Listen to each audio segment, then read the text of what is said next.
Hey everyone. Whoa, our microphone is hot tonight. I don't know why. Hey everyone, how are you? Good to see you. A late show tonight, very late. DJ was here earlier, much earlier. Marilyn Landis, hey, how are you? We'll talk about Rebekah in a minute. Sean, Thavi, me, Bees Are Life, Kim68, Moonlight View, Kathy Lynch. Who else do we have here? Sienna, Woos is here.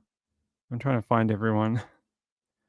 Laura G, Share Bear, good to see you both. Cheryl Huffman, only 9 p.m. Oh, I'm on time then. Thanks, I'm on time. How is everyone? Nana Lana, Diamond Heart, hold on. Hey, Robin Lane, how are you? Good to see you. Share Bear, she'll be lurking. All right, have fun lurking. Lots of things to talk about tonight. Lots of things. Actually, let me double check this is correct. Yep. Okay. Lots of things to talk about tonight. What is going on? There we go. Big episode of Cold Justice was a great episode. This one was actually a really good one. This was a cold case out of Abilene, Texas, of a mother and daughter who were found dead in their home 40 years ago. 41 years, actually. And it was an 8-year-old girl and her mum. And what a really tragic case. It really is. But now, this is the magic of Cold Justice. Very early on in the season, they get a win. Now, they don't always get a good win of a case. Sometimes they don't go the way they hope, or they can't find enough information, and they have to basically say, there's not much more we can do at this time, or the DA won't take the case, which that actually happens quite a lot. The DA says it's not strong enough, it's circumstantial, we need more to go after this person. But in this particular one, the DA agreed with them, and after 41 years of no answers, the family does have some answers. So I'm gonna show you some of this, okay? And the reason we were like a minute late, I was watching the West Coast feed of Oxygen, and I was waiting till the end because I wanted to grab the photos of the moment he gets told he's being arrested for murder, 2 murders. I wanted to get that screenshot for you because I think that is very interesting. Did the keyboard recover from the cat attack? So it wasn't a cat attack, it was my fault. Well, sort of. The cat knocked over a bottle of soda water because I only drink soda water, and I didn't know that it had been knocked over. And in a break on the video of the show, I just went to grab a drink, and I pulled it up here, and I opened it, and it just fountained everywhere, all over, all over the monitor, all over the microphone, all over the keyboard, um, everywhere. The keyboard is half working and half not working. So this side of it, the right side with the numlock and the number keys and the arrows doesn't work anymore. But the side that has the letters still sort of works. So for now, it's sort of working. It just is what it is. It's my fault. It's not my cat's fault. It's my fault. I got to take responsibility for my own stupidity. So. Red Like Wine says, hi everyone, can't stay because I have to get to bed, but wanted to say hello, have fun. Hey, I'll see you on the replay crew, okay? See you later. Please ask Rory to turn on the camera. She's asleep right now. She's actually not here tonight. She's over here somewhere, sleeping. She's down there and somewhere. So we're actually planning we've got some things we're going to try to make sure the cats don't interrupt the show as much. One of them is feeding them before the show. Normally, they used to get fed after the show because that's sort of the time they always got fed. But we're moving it back by a couple of hours so that they're not annoying me for food. Someone else said, can we lock the door so that they don't jump all over the computer and disrupt the show? No, because we tried that and they scratch they scratch at the door. They'll sit there and scratch and howl and cry anytime they can hear me talking and I'm talking on the show. they think I'm talking to them, and they're just like, "Oh, dad, why are you in a room that's not with us?" So, no. So we're gonna try feeding them and see if they go to sleep, um, before the show. So we think we can do that. It'll help. It'll help less disruptions. Alright. So this is a photo here I wanna show you. This is Susanna, Flores Brown, and her daughter Francesca. They're the victims in this particular case. Now, I thought it was a really interesting episode. I won't go through all of it, because if there's people that haven't watched it, but I was trying to wait till the end of the West Coast feed so that people, could catch up. But so if you haven't watched it, I will give you a brief overview, but I won't spoil some of the big surprises in the episode, if that makes sense. It says a Texas man was arrested on 2 counts of murder 41 years after police say he killed his common law wife and 8-year-old stepdaughter. It says Billye Brown, 65, is accused of killing Susanna Flores Brown, 30, and her daughter Francesca in 1982. It's a long time ago to be waiting for justice. It says Brown called 911 around 3:30 a.m. on March 9, 1982, and told Abilene police he came home from work and found them dead. According to court documents, Susanna's body was found in her bedroom. All right, trigger alert, okay? It's going to get a bit, forensically. It says her body was found in the bedroom with the cord from the bedside lamp wrapped around her neck. Her skull had been crushed, and feces had been smeared on her body. Francesca's body was found in her bedroom. The telephone cord from the phone in the living room had been cut, wrapped around her neck, and knotted in the back.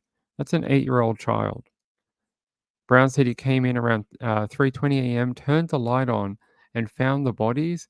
He walked past the living room phone and went to the kitchen phone to call 911 and found the back door open a few inches. This was one of their points that they talked about very early on in the episode. How did he know that the phone in the living room didn't work? And why did he go directly to the phone in the other room? This was something they wanted to know, and this is something that he couldn't explain. So when they interviewed him, he basically said, "Oh, wasn't the cord wrapped around their neck?" Well, how would he even know that if he came in, saw the bodies, and then went straight to the phone? How would he know which phone it was from? So that was a little trap they laid for him.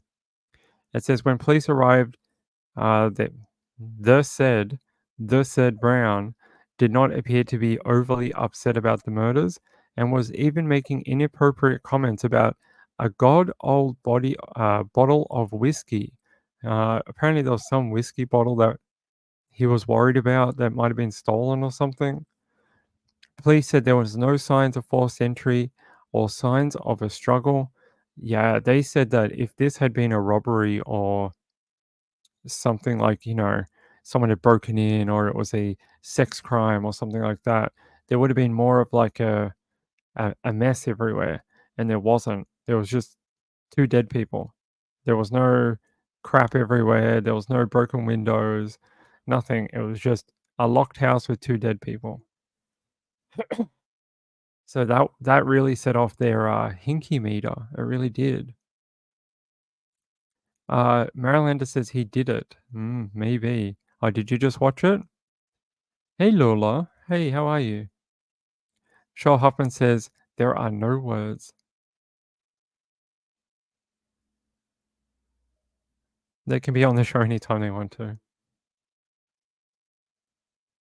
Kathleen says, can you get a quote to fix the keyboard and let us know? I can ask Logitech what it would cost, but I think they would probably deny the warranty because it's they don't do any warranties for um, water damage. Water damage is just a non-starter, unfortunately. So we'll see. I may have to just buy a new one. Joan, hey Joan, how are you? Yeah, it's a really horrific case, and let me keep going here. I don't have any more information on the feces smeared on her body. Unfortunately, I don't know. Maybe it was her own. Maybe she, like when people die, unfortunately, that does happen.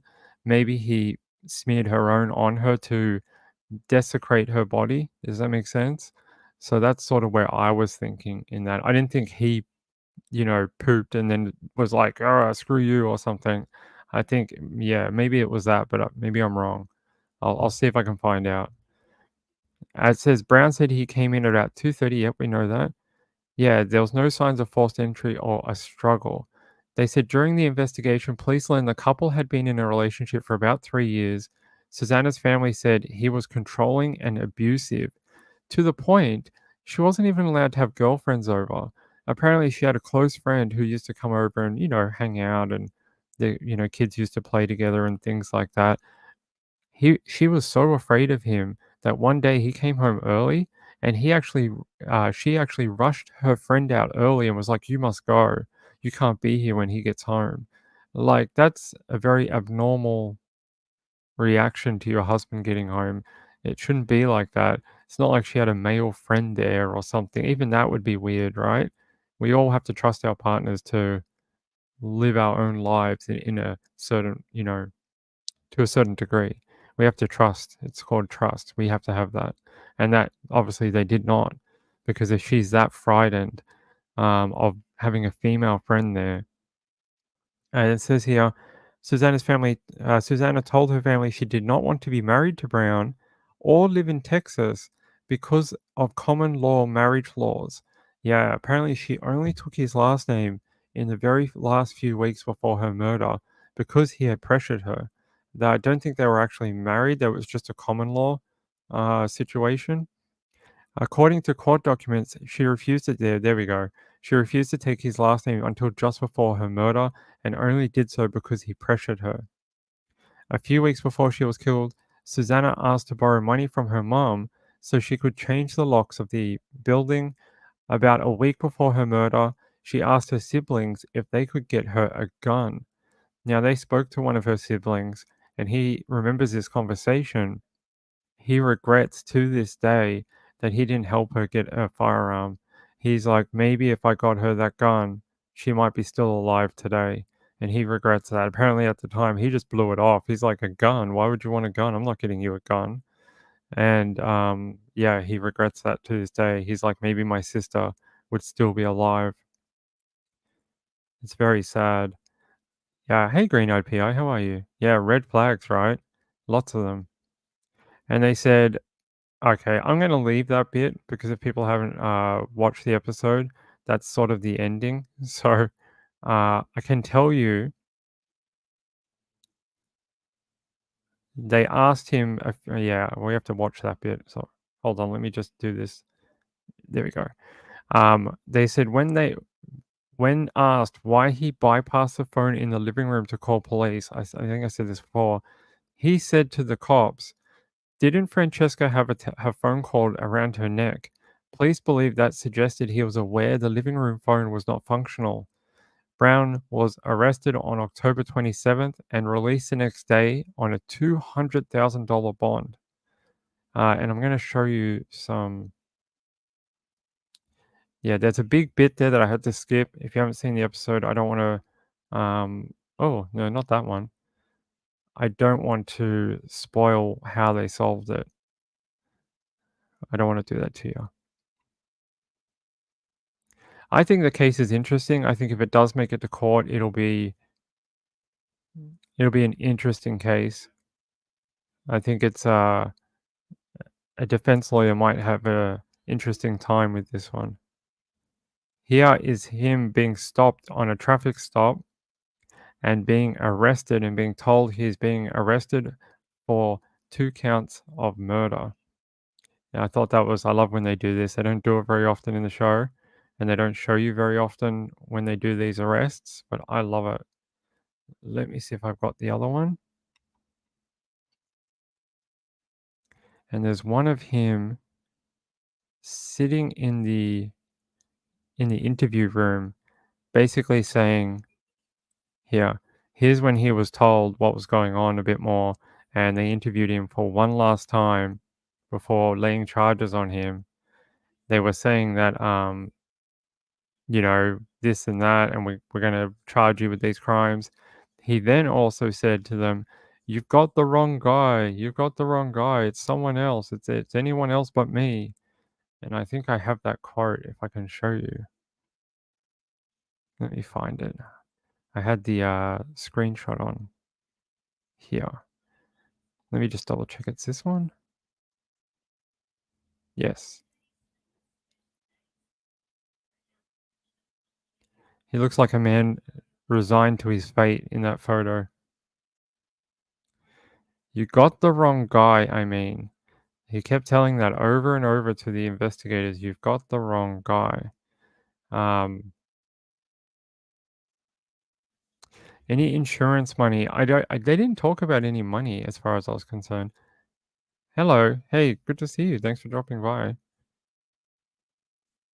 Where do we watch it? You can watch it at Oxygen. Oxygen channel.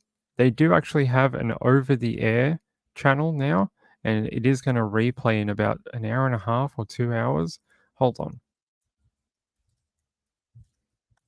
I think if you have any of like YouTube TV or Hulu with the live TV, you should be able to watch it.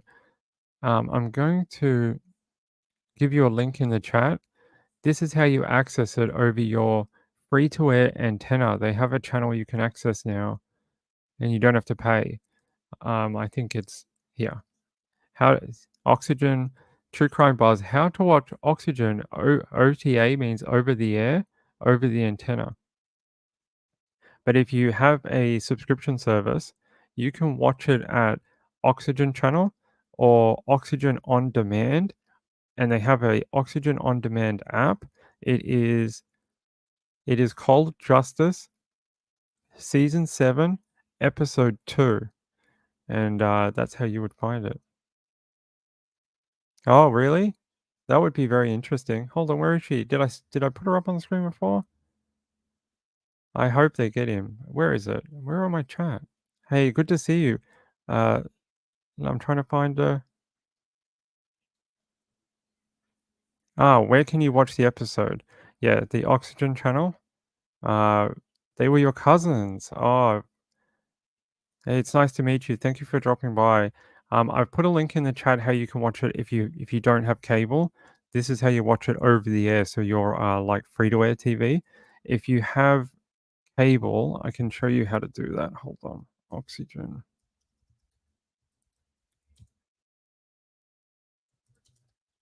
There is an Oxygen channel on demand, and I think you have to watch it on Oxygen. Yeah, so this one. This is the link for the app or on demand. Yeah, you can also watch it, I think, on Hulu and YouTube TV. And I'll put it in the chat. It's season 7, episode 2. There you go. Season 7, episode 2. That is the current episode that just aired. It will replay in a few hours on the East Coast and West Coast feed in a little bit. Yeah, thank you for being here. I appreciate it. I hope at least it's nice to see the police finally being able to put everything together to get some charges and give the family some answers. Not closure, but answers. You know, it must be a very difficult process to go through for 40 years. I can't imagine that. But I really appreciate you dropping by. Is there anything you want to tell us about them? Is there anything you can remember that you wouldn't mind sharing? Anything that you can, you know, anything we should know, like what type of people they were, or any memory you wouldn't mind sharing? That would be cool. But you don't have to if you want to keep it private. Yeah, that's a good question. Did the family, the wider family, always suspect it was her boyfriend at the time or partner at the time? That would be an interesting question. From what I gather, and the two ladies they did have on the show tonight, they were very suspicious of him, and I think they were. I just don't think they thought it was many other people would hurt them. You know, I think they saw the abuse from far away. I want to see if I can find anything else about. There's another link here. This is from Oxygen here. And it says cold justice contributes to arrest in violent murder of mother and daughter. and I can't even watch it. Geographic restriction. This content is not available in your location. Yes, because I'm in Australia. So it says in the second episode of Cold Justice, season 7, Kelly Siegler teams up with the Abilene Police Department to help find new leads in the murder of Susanna and her daughter Francesca. Yeah, then it said in October 2023, multiple local news outlets reported that the Abilene Police Department was closing in on a suspect, Susanna's common law partner, Billye Brown. The 65-year-old was taken into custody and charged with 2 counts of murder November 2nd, 2023, according to WPDE. He still denies killing Susanna and her 8-year-old daughter. Yep, at the end of that episode, you could see he was 100% saying it wasn't him. He didn't believe so.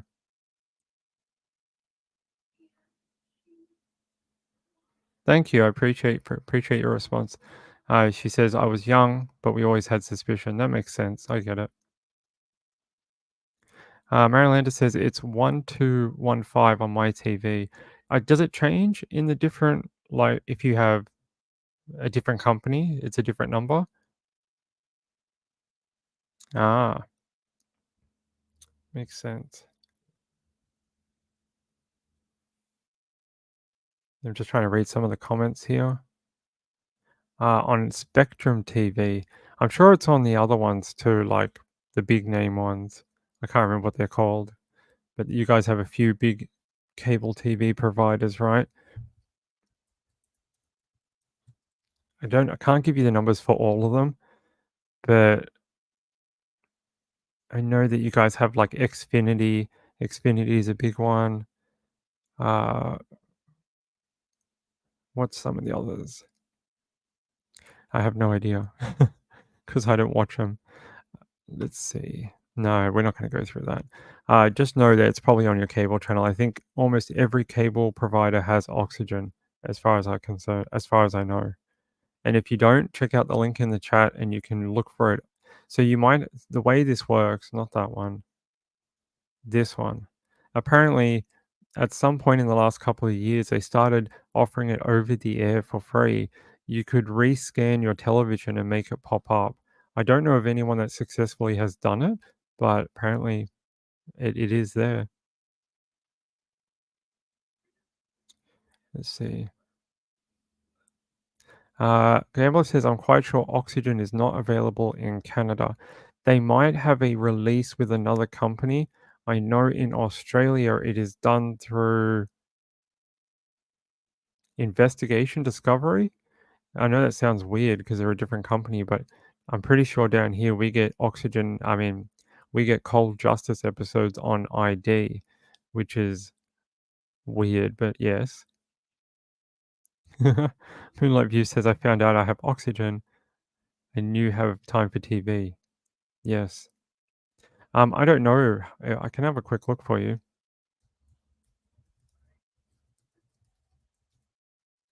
You know, in Australia, they've actually started showing some Oxygen TV series and shows over our free channels in Australia. It happened late last year. They actually bought a contract with Oxygen. Unfortunately, I don't think they have Cold Justice. They have some others like Snapped and a few other, marquee shows. Crisis Center 911 is one of them. Let's see. Uh-huh. Oxygen TV is a television channel only available in the United States. Streaming platforms like Hulu Plus Live TV have Oxygen TV in their lineup, but these are geo-restricted in Canada. Okay. Oxygen programming can be seen in Canada on CTV Drama Channel and Fetch TV. Oh no, that's for Australia. Australia is Fetch TV. So in Canada, CTV Drama Channel, if you're in Canada, check that one. I don't know if it'll work, but maybe. We'll put it down as a maybe. Joan says DirecTV Channel 251. Okay. Yeah, we have the same issue here. Okay, let's no more teaching people how to buy cable. you're gonna have to do a little bit of research yourself. Let's go back to this. So I think we looked at that. DNA, yeah. So as you can see, I don't want to scroll that far down, but DNA advances in the case. That is one of the big angles in the show. Very interesting. And I mean, I want to tell you what it's about, but I don't want to spoil it for people. All right. Well, we're going to do a vote in the chat. Do you want me to tell you how they solved the case? Or do you want to leave it so you can watch the episode yourself and me not spoil it? Let me know in the chat. Then we can move on. We've got other stories we would like to do tonight. Yeah, give it a look. Give it a look because we have a Rebekah. There was a big development in that case today. Someone was arrested for her murder, and the backstory behind it is a little weird, a little odd. So, um, so we got like a 50-50 split. Some people are like, tell us. Some people are like, I want to watch it. All right, all right. I'll tell you. If you don't want to hear it, um, I will give you a signal on the screen. You can mute it. When I give you the thumbs up, it means you can come back. Okay. So mute it for the next couple of minutes and I'll tell them what happened. And then when I'm finished explaining what it is, I'll give you a thumbs up. That means you can not hear it. Okay. Give you a couple of seconds to mute the show. Okay. I'm going to give you a countdown. It's like a 5, a 4, a 3, a 2, a 1. All right. For the people who stuck around for the next few minutes, I'm going to tell you how they solved the case. Now, let's go back to this one. Hey, let's go up here. All right. It says police got their big break in the case earlier this year on January 17th. The DPS lab in Lubbock, Texas, further processed the oral swab from Susanna's mouth. The swab yielded a partial DNA profile for sperm. The lab found that it was 22,100 times more likely that the sperm came from Brown than any other person. In October, police interviewed Brown for a little over 2 hours, and you actually see that on the show. They interview him at his home. During that time, Brown contradicted all the statements made by Susanna's family and said that he loved her to the moon and back. However, police say in the 41 years since the murders, Brown only inquired about the case twice, and that was early on during the investigation. Brown said he suspected Susanna was cheating on him with her ex, and that was the only thing he was concerned about, knowing that's the only thing he asked police about, really. He wanted to know if Susanna was cheating on him. He didn't care how the investigation was going. He didn't care if they were looking for a murderer of two people. He just wanted to know if she was being unfaithful to him. Now, I'm going to tell you a little bit more about this DNA swab profile. When they took this sample, I think they said originally they were unable to get enough of a DNA profile to do anything with it, but that was like 30 years ago. The DNA has advanced since then. They realized that they could go back and retest that sample. When they did, that's how they got the 22,100 times more likely that it came from him. Now, when they interviewed him, they actually asked him, "Oh, did you have sex with Susanna that night? Like, is that something you did? Can you tell us about it? We want to know, is that something you regularly did? Did you often have oral sex?" He told them he didn't even like oral sex, that Susanna was okay with doing it, but he just, didn't like it. They told him in the episode, "Oh, you're the only man on earth that says they don't like it." And everyone in that show cracked up when the cops said that to him. And basically, they cornered him, got him to say that they didn't have sex that night. And he's like, the night they were killed? And they're like, yeah. And he's like, no, no, never. And they said, well, when we did the DNA swabs of her mouth, your seminal DNA was found in her mouth. And they're like, she had already eaten dinner very early on that day, around 4:30, 5 o'clock, before he went to work. They said the DNA that they found would not have survived her eating at around 5 o'clock, so it couldn't have been from earlier that day. There's no way.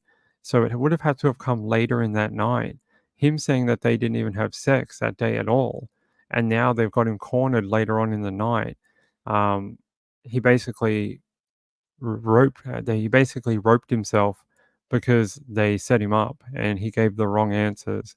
That was their big linchpin that they got the case on. So he basically told them everything they wished for. They were very excited, and that's mostly the basis of their case. So he basically hung himself. All right, that's how they solved the case. There's a couple other little bits. You can see it in the show. Now I'm going to give the thumbs up and invite everyone else back. So 5, 4, 3, 2, 1. Oh, there we go. All right. Welcome back to the people who muted. Welcome back. There we go. That was a good way of doing it. I'm glad we did it that way. All right. Whoops. Let's get off that page. All right. Yep. Trapped himself. Trapped himself with his answers. Very much so. Like I said, I think it'll be an interesting case in court, and you now know why. And I hope the people who didn't watch the episode enjoy it. And I hope it is a really good one. Probably one of the better episodes I've seen in the last few years.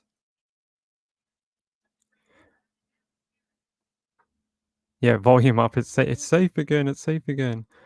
Okay, let's move on. Let's talk about Rebekah, because this happened out of the blue. I thought this was going to be like a long, it's going to be a bit of an investigation. We're probably going to be on this for a couple of weeks. Nope. The Pennsylvania police turned this around in like 5 days, very quickly. All right, I have a link here. If I can find it. Why do my links always want to hide from me? This is the wrong one. Hold on, guys. All right, we'll use this one. That's fine. A 52-year-old man is facing several charges in connection with the murder of a pregnant Amish woman in Crawford County, Pennsylvania. Authorities arrested Sean Cranston today. 23-year-old Rebekah Byer's husband found her body inside their home in Sparta Township last week. 2 of her children were home at the time but were not harmed. Cranston was denied bail. His preliminary hearing is scheduled for March 15th. Now to some incredibly sad.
We're back. I did it again. All right, we're back. I wish it would stop doing that. All right, we're back. So this is the guy here. We have to go through it again. I need a clicker. We need a clicker that I can click it and click on, click off. All right. So it says here, police have announced arrest in connection to the death of 23-year-old pregnant Rebekah A. Byer that has shaken the Amish community in rural Pennsylvania. It says, police announced early Saturday morning that Sean Cranston, a 52-year-old man from Corey, Pennsylvania, has been arrested in connection with the murder of the Amish woman and is now facing multiple charges, including criminal homicide of an unborn child, burglary, and criminal trespass. Burglary is interesting. Did he steal from the property too? It says Cranston was arraigned Saturday morning and is currently being held without bond at Crawford County Jail. Now, what I was saying is, apparently there is some sort of backstory here, something to do with the property, but not Rebekah. It's some sort of case of mistaken identity, and I found this by trolling through the local Facebook groups and local newspapers, the comment section. People in the area seem to be very convinced this is what happened. They're saying that it was a case of mistaken identity. He was targeting the previous owners of the house, but they had moved in October 2023 and he didn't know that. There's some suggestion that a grandchild or some sort of child was fostered by the previous family that lived in that location, and he had gone there as retribution or something like that. I'm not sure. I'm not sure what it was. Maybe to get the child back, maybe to revenge. I'm not 100% sure, but this is what is being said. Look, I hate doing rumors, but it's the only thing that sort of makes any sense right now. Because otherwise, why would he go there? He didn't even know her. But this is a story being told, so I will put it in giant commas that it's with a giant dose of salt. Like, you have to take this with a giant mound of salt because right now it's nothing really fully confirmed. But if that is the case, if this is a mistaken identity murder of a pregnant woman, geez, I don't know how you get any worse than that in life. I mean, any murder is bad, but this, and it's not even the right. I mean, how can you be so stupid? How can you be that wrong? How can you be that silly? I mean, it's horrible. It really is. Now there's a woman dead and her baby is gone too. Unborn child. Like, I mean, it was a waste of lives. Yeah. Oh, it was on the news station that confirmed it now. Hey, Cheetah no more. That's what it was? Yeah. I just didn't know if it had been confirmed. I saw a bunch of people talking about it in the local comments and Facebook groups, and I couldn't find a source. Yeah, I know. 2 years later, like he went. Do you think they know? I reckon maybe they do. Maybe they do. Couldn't see his grandson. So that's obviously a motive to go kill a pregnant woman. I mean, of course it is. I mean, what am I talking about, Ping? Isn't that what everyone does? I don't think so. If you want to see your grandchild, you go through the courts. You act like a normal person. This reminds me so much of those murders where they wiped out the entire family. It was a similar thing. It was over a child, and they got the right family that time. Well, not the right family. They shouldn't have killed them all, but again, another case of killing a bunch of people over a child custody dispute. And brought a gun and hold on, let me see if I can find it, because when I looked this up before, I could not find a source for it. Hold on. I could only find rumors of people talking about it. Hold on, give me a second. Let's see if we can find a better source for it, because I hate dealing in rumors. We don't do that on this channel. Although I just found it so compelling that I had to talk about it. Hold on. 5 hours ago? Okay. Hold on.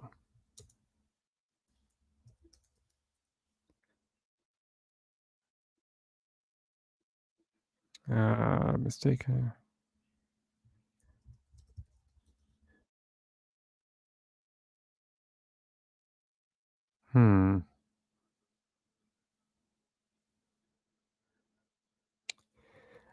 I still can't find a source for it. If someone has a source that actually verifies that information, send it to me at sundaywithping@gmail.com or at nightswithping on Twitter, and then I'll use it. But none of my sources have that. Let's look at News Nation. Let's see if they have anything.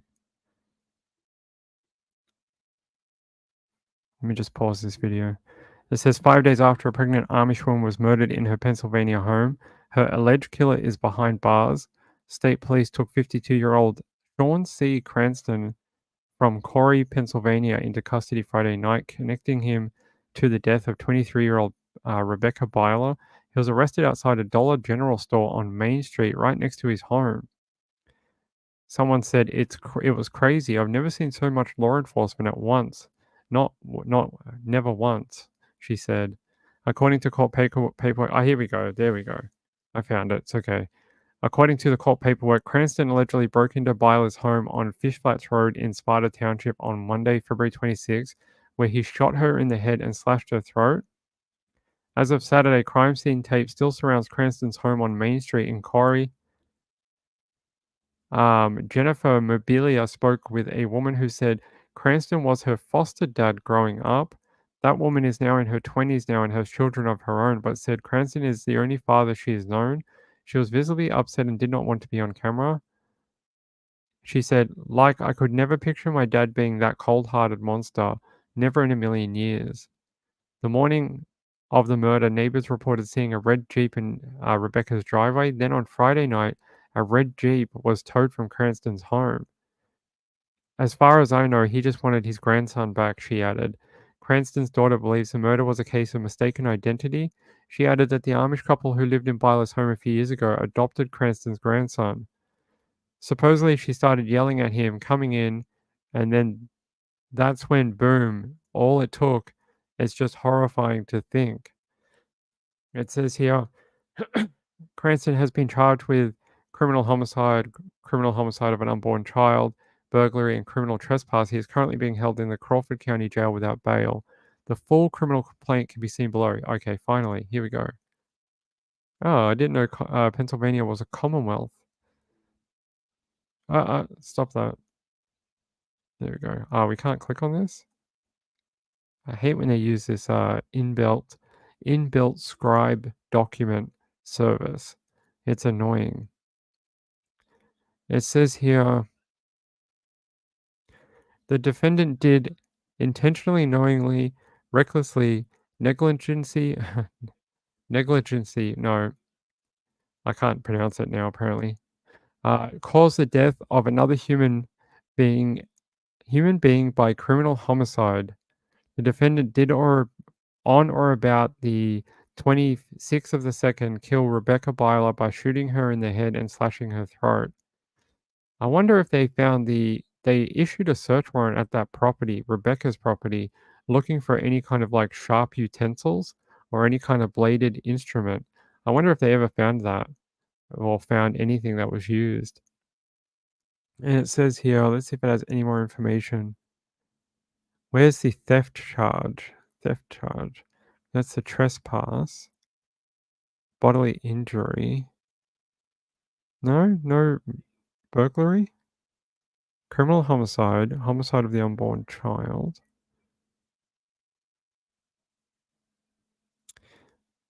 Criminal trespass. That's interesting. Didn't they say he also got done with burglary? Am I blind? Here, burglary. It says on or about said day, the defendant did enter a building or occupied structure, separately secured or occupied portion, therefore, that is adapted for overnight accommodations, in which at the time of the offense, any person was present and the person committed, attempted, or threatened to commit a bodily injury crime therein. The defendant did on or about the 26th of the 2nd enter a residence at Fish Flat Roads, which was adapted for overnight accommodation, in which, at the time of the offence, a person or persons was present. He did commit bodily injury. Okay.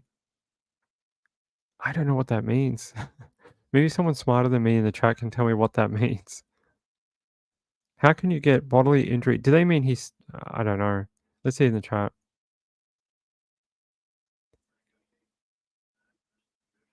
Oh, is that it? It's that, but he didn't steal anything. It's just because he broke in. Okay. Gotcha.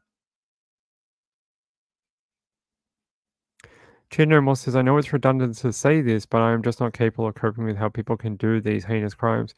I just don't understand. Did he not think for a second, like, maybe this is not the right home? Like, this is not the right people? Did he ever, like, meet or view the people that did have the grandson? Or did he have just no idea who they were? So he just thought, whoever's at this property is the person who did me wrong. Yeah, he just burglarized it by breaking in. Okay, I get it. Thank you for the links. I appreciate it. Because when I researched this before, everyone was saying it was just a rumor and no one could verify it. Thank you. ABC 27. It's the daughter of the arrested suspect. Well, does that make it verifiable because it's his daughter? I wonder. Is that something that's a known fact? I guess so. I guess since it comes from a family member. Here, this one's better. There we go. That one's a lot better. There we go. Let's have a look. There's that Jeep Patriot. That's the red colored car that everyone saw in the driveway that day. Oh, there's a personal name there. It says here, criminal homicide, kill Rebekah, and then the baby that she had. That's horrible. That poor woman, when he broke into that house, she would have had no idea who this guy was, what he wanted, why he was even there.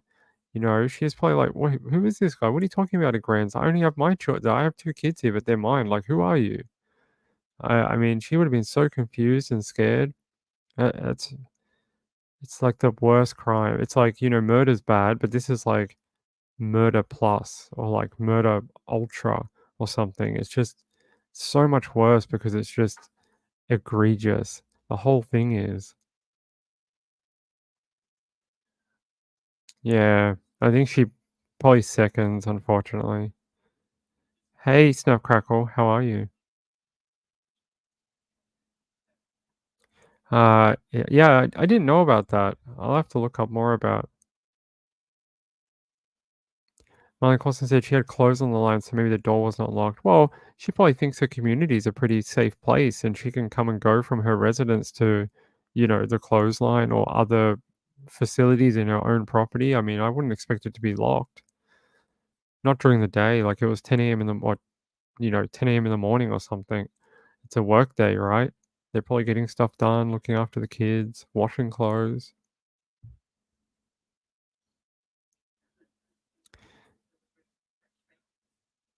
Yeah, I that's the bit that gets me. That's a poor baby and the mum. Yeah, I would expect it to be pretty open. I mean, it might have been, but she's probably getting stuff done for the kids and her husband. Like the husband went out for a while, then they're coming back in a few hours. She might have been getting stuff ready for a lunch or whatever. Very, very sad. It really is. But I could never have guessed it was going to end up like this. I really thought it was going to be connected somehow to them, but this tells you that you can't always guess the motives for these crimes. Because I was racking my brain when this first happened. I was like, who would want to hurt this family? It's like that. It's not the husband. It's you know, who would just target them? And I was like, well, maybe it was some sort of robbery, but no, it wasn't that. And then when we finally find out, it's nothing any of us could even imagined. It was some dude who thought this whoever lived there had done him wrong. And yeah, he was wrong. He didn't find the people who did him wrong. He was just wrong. There we go. This is very sad. It says that woman is now in her 20s and has children of her own, but said Cranston is the only father she has known. She was visibly upset and did not want to be on camera. I could understand that. She might be targeted from, people, maybe not in that community, but outside. People might ring her and stuff. Cranston allegedly broke into Byler's home on Fish Flats Road, where he shot her. Well, it is an answer. It's not the answer any of us really wanted. I think anytime someone dies, it's horrible. Yeah, I guess that is if you can take any silver lining from a murder, it's that the other children survived, I guess. I mean, it's a small part, isn't it? It's a small. Oh, I'm saying probably a lot of people know who she is locally. Well, that's what I thought. Originally, when this came up, I was like, someone was watching the property because they sort of knew that the man of the house would not be there. It's 6 months pregnant. I know, so close to having the baby. It's so sad. So close to being in the third trimester. That's the home run. When you get into that third trimester, that's, you're in the final stretch, and that's heartbreaking for that family.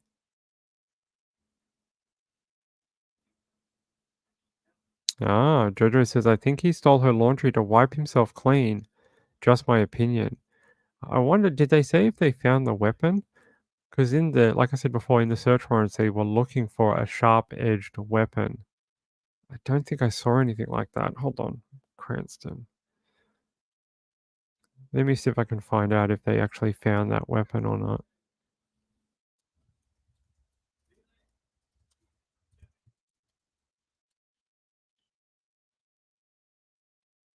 Oh, okay. So apparently, no, they don't have the weapon at this point. They're still looking for it, according to Yahoo News. They said, where's the bit about the weapon? Here. She said an autopsy had given police an idea of what the murder weapon was, but they did not have it in their possession. So they're still looking for the murder weapon that killed Rebekah. I'm guessing that means the knife and the gun. He probably dumped it somewhere, is what I'm guessing.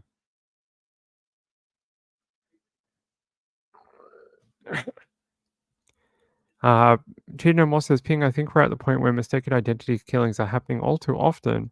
It's more possible answer to murders that leave us miffed. You might be right.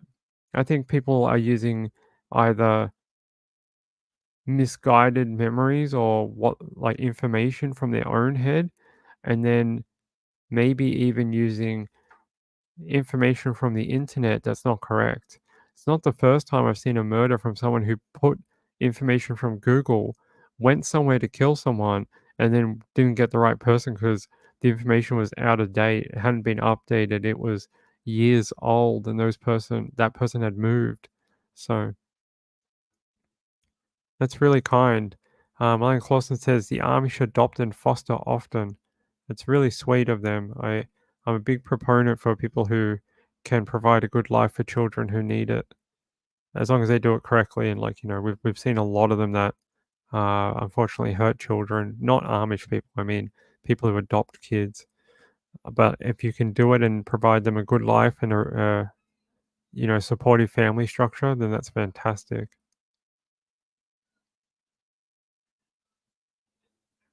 Oh, if the grandson was there, I reckon he would have taken it. 100%. And then we probably would have been on a manhunt for a guy with a child that would have turned into like a custody thing, like a custody chase. This guy adopted to his daughter. Yeah, that's what she said. She said that was her foster dad. Yeah, seems to be big in that area. Yeah, so there's a few bad ones. Yes, treated no more. Yeah, I'll keep you updated when we hear more. A lot of people are now interested in this case. I mean, I remember when I first covered it, there was literally only 2 news articles on it was that Tuesday night, we covered it. There was only 2 localized news articles about Rebekah, and I don't even know if we had a name back then. But in those 6 days, now we know the name of the lady who was unfortunately killed. We know who her killer is, and we know a possible motive for the murder, and none of it makes sense. It really doesn't. That lady should still be here today and, getting ready to have her baby. It's really, really sad. All right, let's move on to a different story. I have one more. Where is it? I did find a little bit about that guy, by the way. He has he has a wife. I don't want to give out her name. There was a site that did sort of like a 10 things to know about Sean Cranston. But so the next preliminary hearing for him before we end this is March 15th, 2024. So in just under 2 weeks, he'll be back at court again, and we'll know probably a bit more at that time. So yeah, March 15th, he'll be there for a preliminary hearing. So keep an eye out for that, and we will cover that. All right. Where is this other story?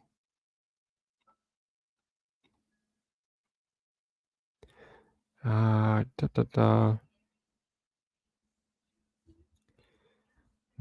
that's not it.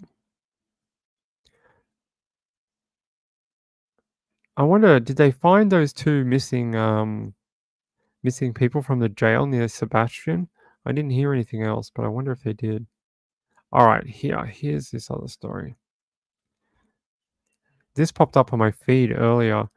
2 killed execution style near Benedict Arnold's historic mansion in Philadelphia, Pennsylvania. And I found this from looking up Rebekah's stuff. It says 2 people were found shot to death execution style at a historic property in Philadelphia's Fairmount Park section Thursday night. The disturbing scene was just half a block from Mount Pleasant Mansion, a historic site once owned by Benedict Arnold, which was closed to the public last year. Police were called shortly before 11 p.m. after a body was discovered on the road. When first responders arrived, they found 2 victims lying next to each other in a gully on the side of the road. A 38-year-old woman was shot in the head and chest, and a 48-year-old man was shot in the head. Both were pronounced dead at the scene. Police do have preliminary identifications on the victims and say the woman had a Philadelphia address. Police also found 3 spent shell casings just a few feet from the victims. At this point, it appears both were shot and killed execution style, not only because they're lying next to each other, they both have gunshot wounds to the head.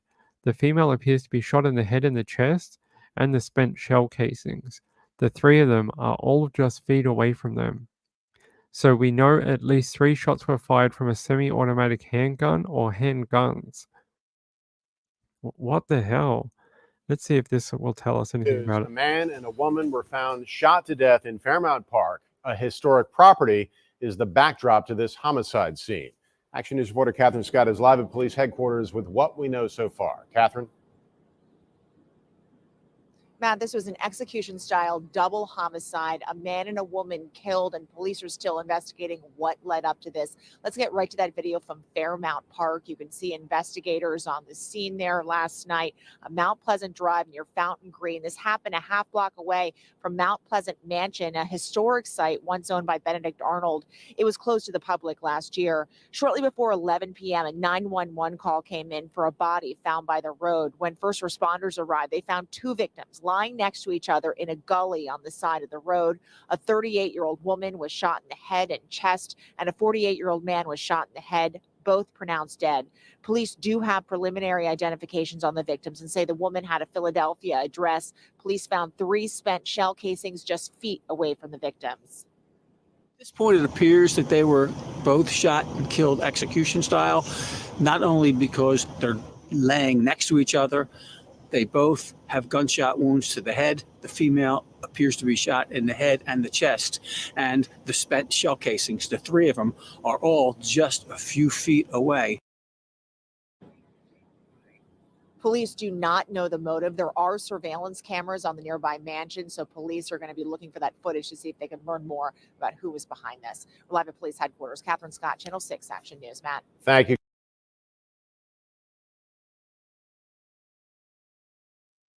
So what do you guys think about that? 2 people found shot execution style. Hold on, guys.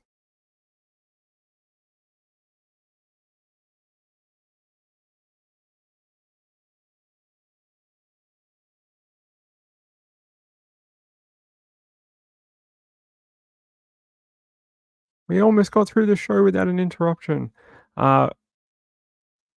Green Eyed PI says, were they on a date and someone came up to them? Maybe. It sounds a bit strange that they were both found in the same place, unless they would no, because they found the spent shell casings. I was like, maybe someone dumped them there, but why would they just dump the shell casings as well? It makes it seem more like they were already, like that's where they were killed. It's very odd. Yeah, I don't understand why people do it either, Snap Crackle Pop, but I think that's what interests us in true crime. A lot of us couldn't do that type of crime, and we wonder why. And that's why we watch true crime or listen to true crime podcasts, because we're trying to find an understanding. Not sure if we ever will get an understanding, but I think we try to find one. I have no idea what this could be about. Hopefully we can find it at some point.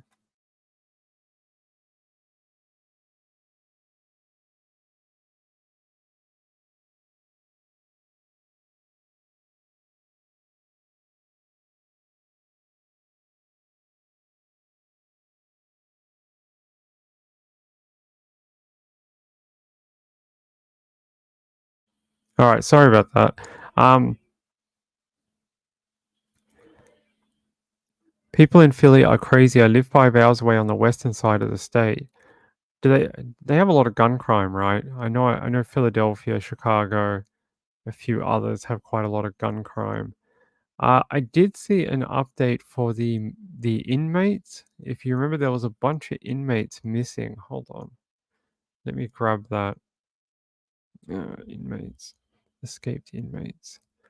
They captured them all. So it shows you that this county really doesn't like. Maybe they found them because they were searching for Sebastian.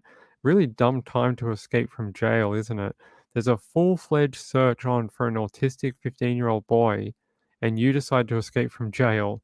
That's got to be the worst time to try and escape from a jail and try and blend in. You've got hundreds of people looking for Sebastian, eyes, peeled, looking around, looking in places they wouldn't normally. Of course you're going to get caught. Let's see. It says all 3 inmates who escaped from the Sumner County Jail are now back behind bars. Lebanon police said they found the 2 remaining escaped inmates, William Rutherford and Kenneth Campbell, at a Dollar General. Everyone's been found at a Dollar General today. They found that guy that killed Rebekah at a Dollar General. They found these 2 at a Dollar General. I swear to God, there was another one where they arrested them out the front of a Dollar General as well. Dollar General is now a crime-fighting outfit, apparently. It says here they were found at the Dollar General in Lebanon Saturday morning. This all started when 3 inmates escaped from jail Thursday night. One was captured hours after. Lebanon police say the other 2 forced a driver to give them a ride from Gallatin to Lebanon. When they dropped them off at a Dollar General along 109 North, the driver immediately called 911. Lebanon police, the Wilson County Sheriff's Office, and Highway Patrol helped arrest both escapees. Sumner County officials took them into custody and brought them back to Gallatin. They said, I'm glad they were arrested before we got here," laughed Linda Oldham, who lives in Lebanon and visited the Dollar General hours later on Saturday. She just said, "I'm glad they're off the street." Campbell was in jail on charges of theft, being a felon in possession of a weapon, and numerous drug charges. Police say they're not sure what brought the inmates to Lebanon, but that there is no threat to the local community. I think they just wanted to get away from Sumner County because of the search on for Sebastian, probably. They probably knew that they couldn't stay in that county because of the heat that's currently on that area. The third inmate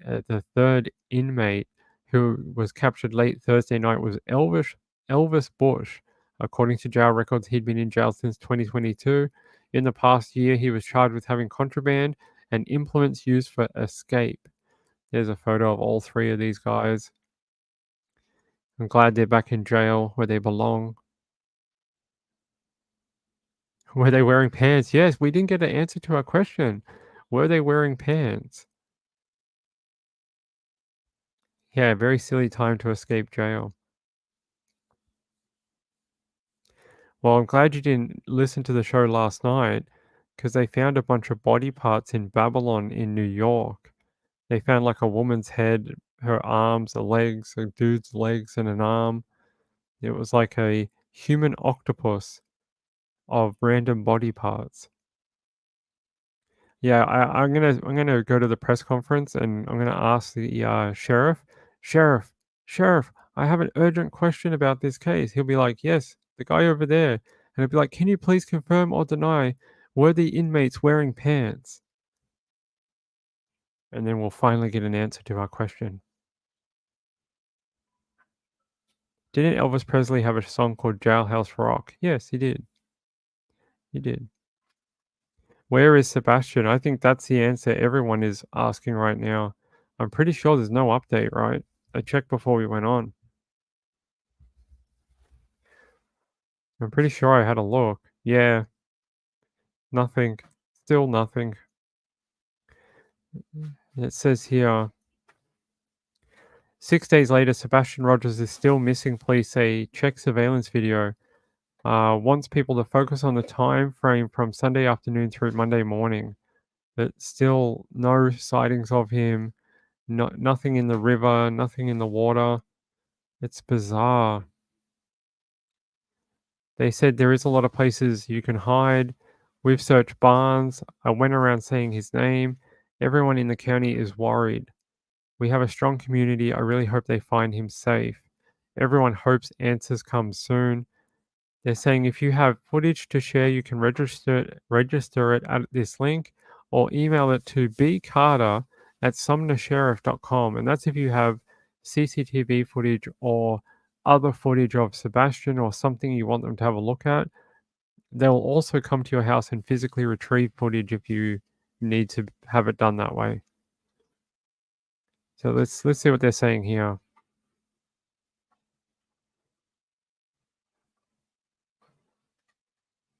Meanwhile, the search in Sumner County for 15-year-old Sebastian Rogers enters another critical day. Thousands of miles have been covered, but there's still no sign of the teenager.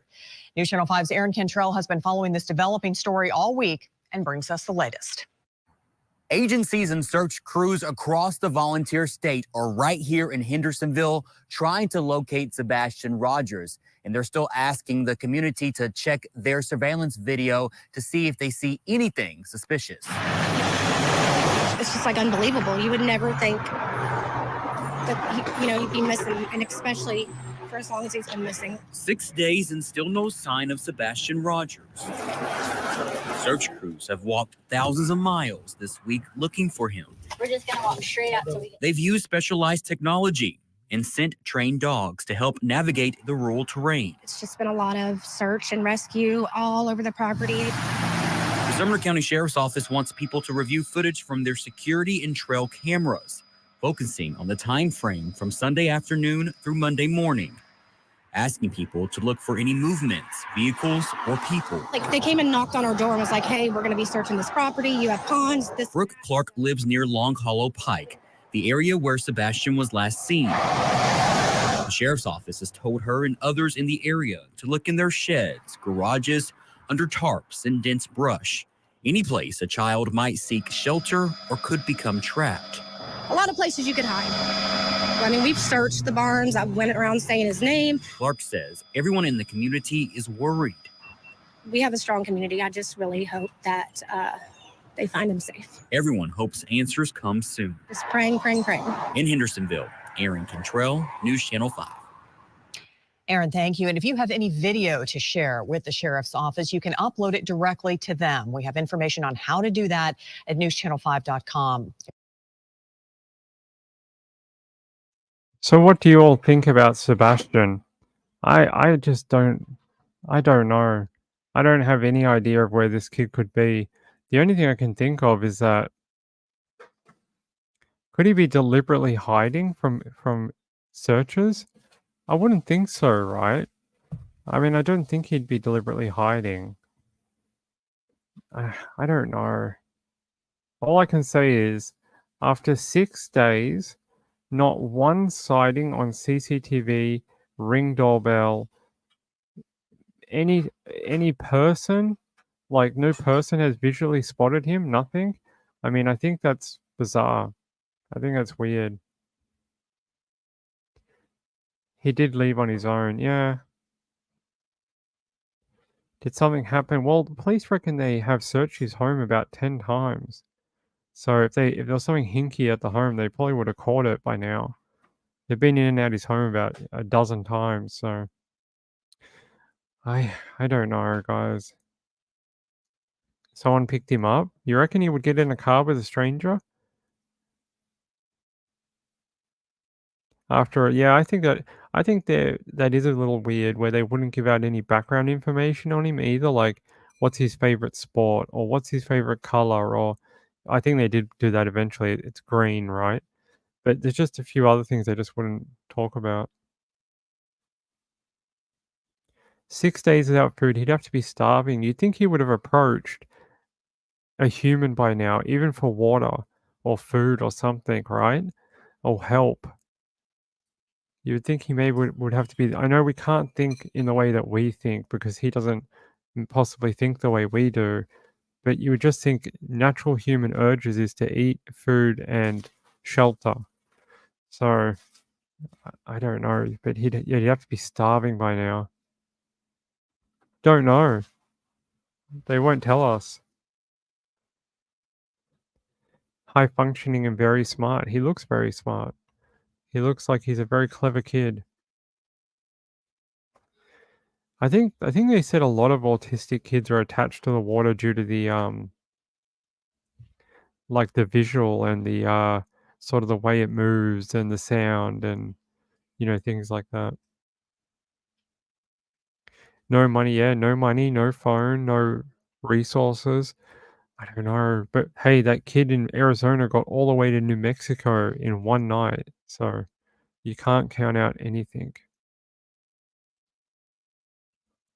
That's true. There was the case of the boy who was found stuck in the chimney. He died there and no one looked there. Yep, that's happened a few times, including a missing man who went missing.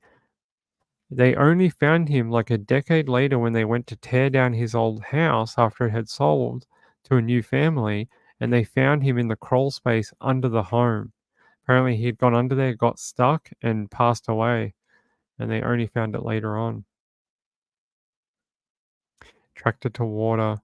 Tharvy40 says Dish, DirecTV, and YouTube TV. Thank you, Tharvy. I appreciate you letting us know. Jojo says, I think he was picked up or he never walked out at all. I think the dogs would have tracked him on foot very easily. You might be right, Jojo. You might be right. I think they're going to have, if we get to that 1 week mark and there's no more like information, sightings, video, they're going to have to start asking some harder questions of like, we've searched hundreds of miles and all this river and all these different properties and barns and outhouses. What are we doing wrong to the point that we can't find him? What do we need to change in our investigative efforts to get an answer? And I'm guessing at a 1 week mark, they're going to have to do that. Yeah. It's interesting. I never knew about that, but a lady wrote into the show letting us know why her kids are attracted to water. And I found that very interesting. About, they like the sound, they like how it looks and the way it kind of splashes and things like that. I found that very interesting. They also hate cold water. Okay. Was he on some site on computer? I don't know. I don't even know if he had a computer or access to a computer. I can have a look. I think they just haven't given out a lot of personal details of him.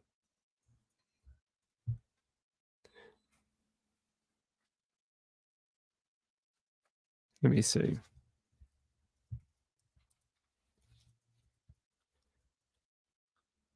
Sebastian Rogers.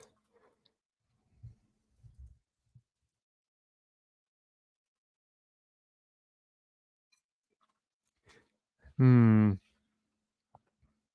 don't see anything about any hobbies or computers. Hold on.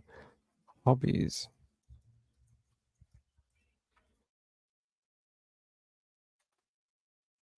Yeah, I don't really see. They don't really release anything to say, like, this is what he likes or this is what he might be attracted to, other than maybe water. 22 hours ago. News Channel 5. Let's have a look. News Channel 5 has been covering this case quite a lot. Here we go, 5 hours ago. Meanwhile, the search in Sumner County for 15-year-old Sebastian Rogers enters another critical day. Thousands of miles have been covered, but there's still no sign of the teenager. News Channel 5's Aaron Cantrell has been following this developing story all week and brings us the latest. Agencies and search crews across the volunteer state are right here in Hendersonville trying to locate Sebastian Rogers. And they're still asking the community to check their surveillance video to see if they see anything suspicious. It's just like unbelievable. You would never think that, he'd be missing, and especially for as long as he's been missing. 6 days and still no sign of Sebastian Rogers. Search crews have walked thousands of miles this week looking for him. We're just going to walk straight up till we get. They've used specialized technology and sent trained dogs to help navigate the rural terrain. It's just been a lot of search and rescue all over the property. The Sumner County Sheriff's Office wants people to review footage from their security and trail cameras, focusing on the time frame from Sunday afternoon through Monday morning, asking people to look for any movements, vehicles, or people. Like, they came and knocked on our door and was like, hey, we're going to be searching this property. You have ponds. Brooke Clark lives near Long Hollow Pike, the area where Sebastian was last seen. The Sheriff's Office has told her and others in the area to look in their sheds, garages, under tarps and dense brush, any place a child might seek shelter or could become trapped. A lot of places you could hide. I mean, we've searched the barns. I went around saying his name. Clark says everyone in the community is worried. You can just see how much aerial assets they have up in the air. Like, we saw the maps the other day, but if you go back here, like, this is some of the wooded areas that they're looking through. And they're using a FLIR camera too. I don't know. You think by now they would have at least got a hit on a human signature. I know that doesn't work if the person is deceased, but if he's alive, you would have thought they would have got a hit on it out in the open, in the, in the dark of night, in the cold. He should light up like an absolute Christmas tree because he's so hot, or should be so hot from walking around all day, all for 6 days,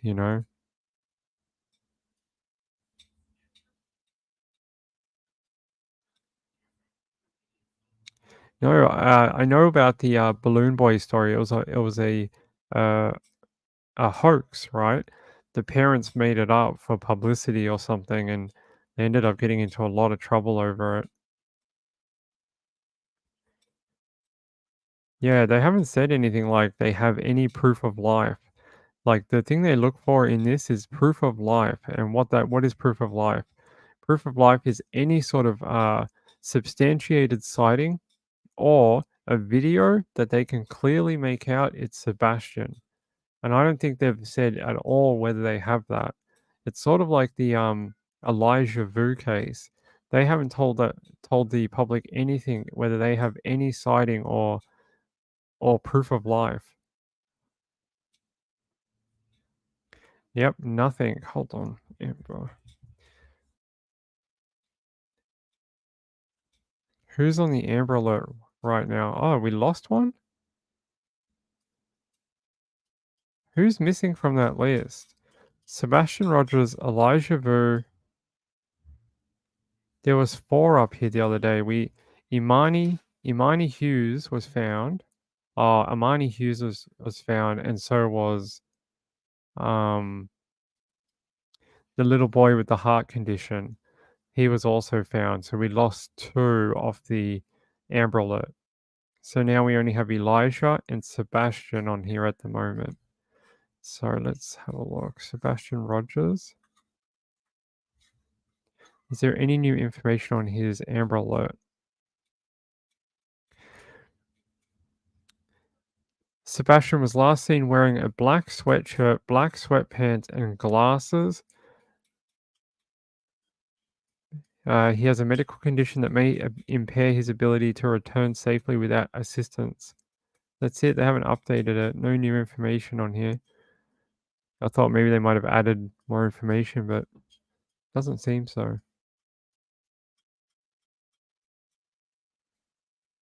Sort of like Imani Hughes, sort of like groomed, maybe? No coat. Yeah, I didn't. It just says he had a black shirt. Last seen wearing a black sweatshirt, so a sweater, black sweatpants, and glasses. Is that warm enough in Tennessee right now? Let's have a look.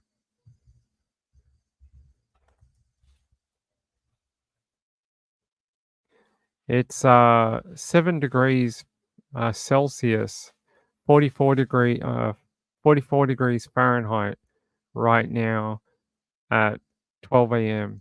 midnight. They expect it to get down to 42 overnight. So that's probably like 5 degrees. That's pretty cold. It's at 86% humidity in Tennessee right now.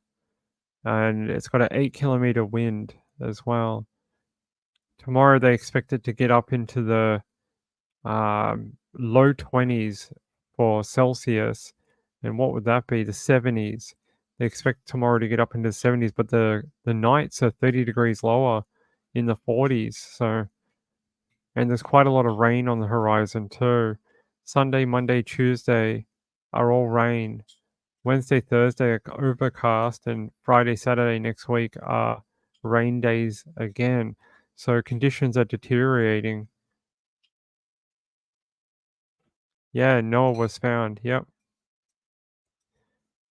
It's warmer. Yeah, during the day. During the day at least. At night it's pretty cold.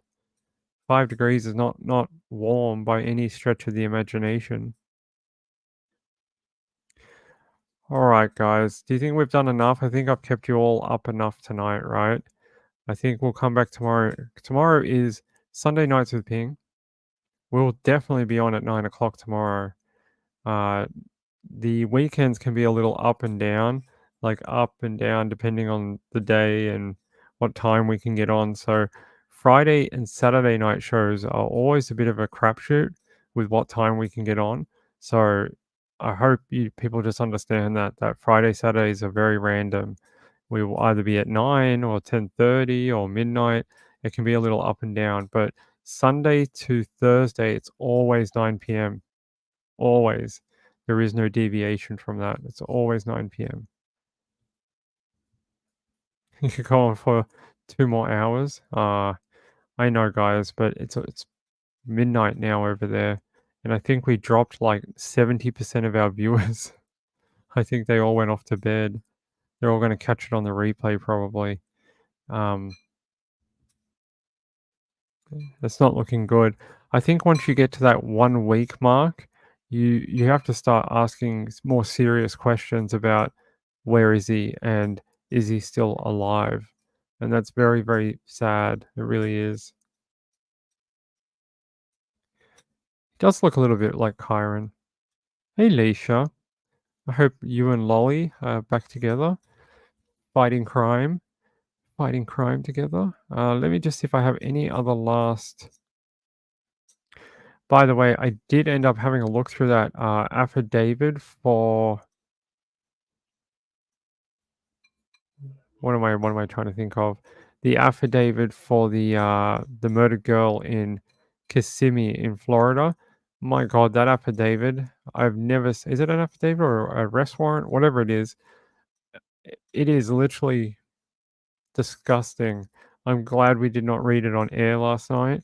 I don't think I could have. I think YouTube would have shut us down. I really do. It was disgusting. Thank you, and thank you for getting us to 700. What an amazing achievement! It really has been amazing. I've loved it. It's been a great uh, it's been a great journey to this point, and I hope we get to that 1,000. I really do. I'm sure we will. And to the 700 and 703, 4, 2, 1. I don't know, but thank you for being here. Thanks for subscribing. I hope you enjoy the shows, and on to the next milestone of 800. Hopefully, we get there at some point in the future. We keep growing. That'll be a good thing. Let's see. Someone sent me a link. Sebastian's parents are at the heart of the ongoing search effort for their missing son. While their names are not explicitly mentioned in the provided information, their concern and cooperation with authorities are evident. They reported Sebastian missing and have been working closely with investigators to provide any relevant details that might aid in his safe return. Their emotional turmoil is palpable as they navigate the uncertainty of their son's disappearance, especially given Sebastian's autism and his need for medication, which adds urgency to the search. It's interesting.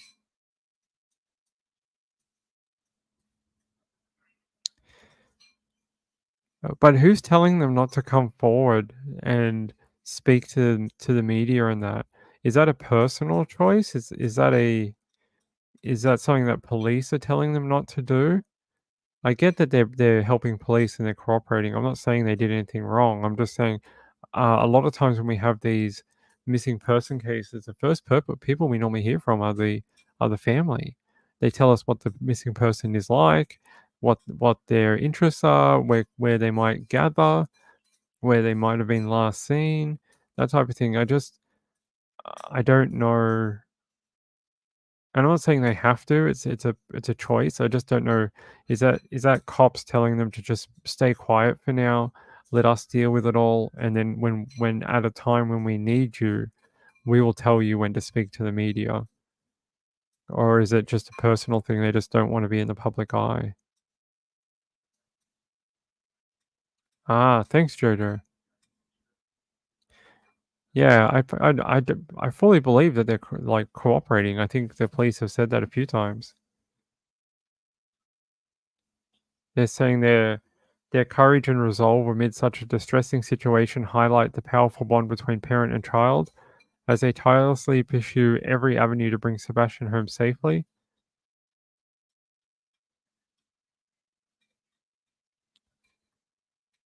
His parents reported that he left carrying a flashlight and wearing all black attire. What, like a prowler? Or like a adventurer or something? A detail that has compounded concerns given the darkness of the night and Sebastian's condition. They did a vigil for Sebastian too at Gallatin Church.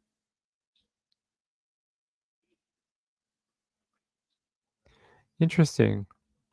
What a Band of Outsiders? What is Band of Outsiders? Is that a local thing or just sort of like a news site, someone's news site? I have no idea what this source is. It doesn't matter.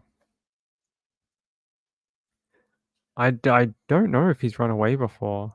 Sebastian. Let's see.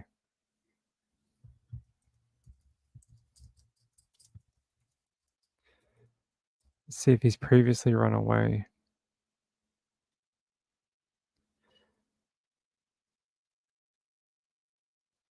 No, that doesn't seem to hit on anything when I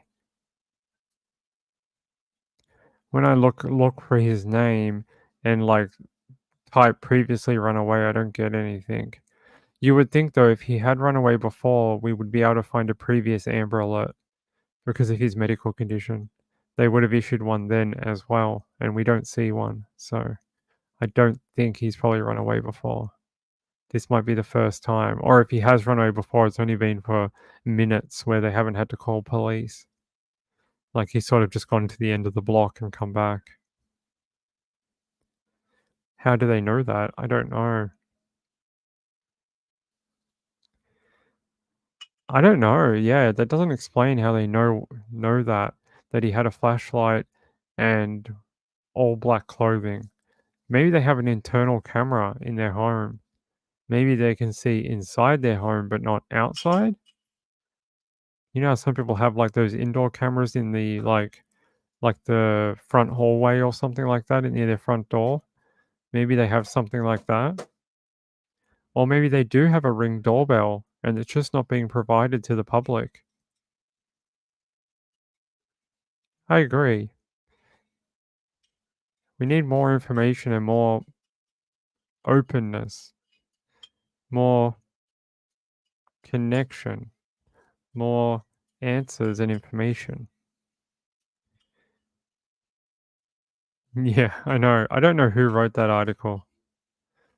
Band of Outsiders. What is this? Let's have a look. About. Who are they? Here's what it says. Welcome to the Band of Outsiders, your go-to destination for exploring the extraordinary world of niche fashion. Here's a glimpse into who we are and what drives our passion for unique and avant-garde styles. At Band of Outsiders, we believe that fashion is a form of self-expression, a canvas on which individuals can paint their identity.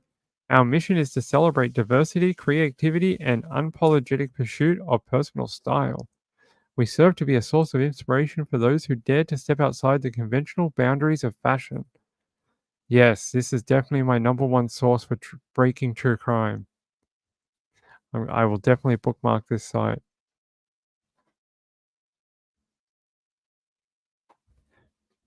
Yeah, see, then how do they know what he was wearing in the camera, in the flashlight?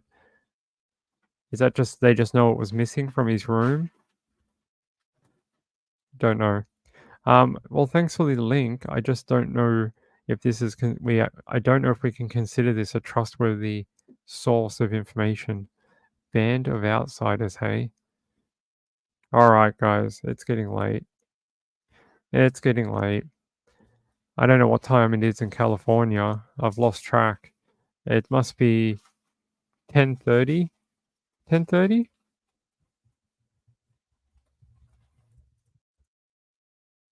Yeah, 10:30 p.m. in California. Surprised all our West Coast people are not here. Maybe for fashion, yeah. I'll go back there for fashion. Well, that's what I said the other night.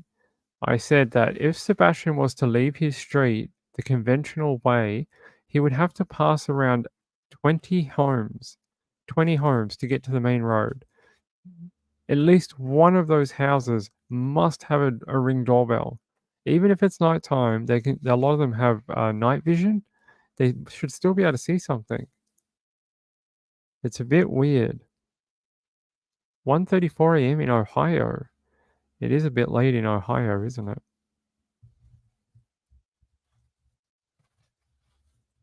The no video or ground truth is concerning.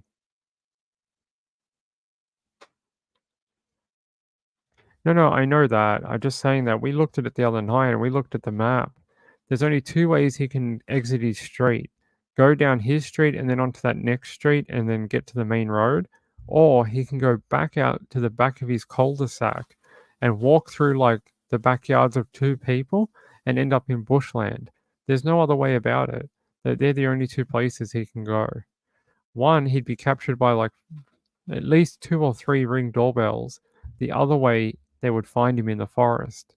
So, and they have searched the waterways that are on the back of his property that go into the forest.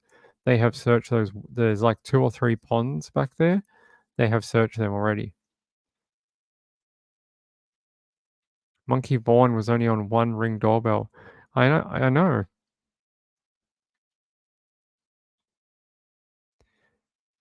No, Jojo, it's okay. I'm not making fun of your link. I'm just saying it's an interesting why a fashion website is doing true crime. It's interesting. All right. We'll be back, I promise, tomorrow, 9 p.m. I hope you enjoyed the information about Susanna Flores Brown and her daughter Francesca Antoinette Martinez from the Abilene Police Department case against her partner, Billye Brown, 65. I thought that was a very great episode, and I was very happy to cover it. It was very nice to have that relative in the chat. We've actually had a couple of relatives from different cases drop into the live show over the last couple of weeks, and it's been really nice to have them here.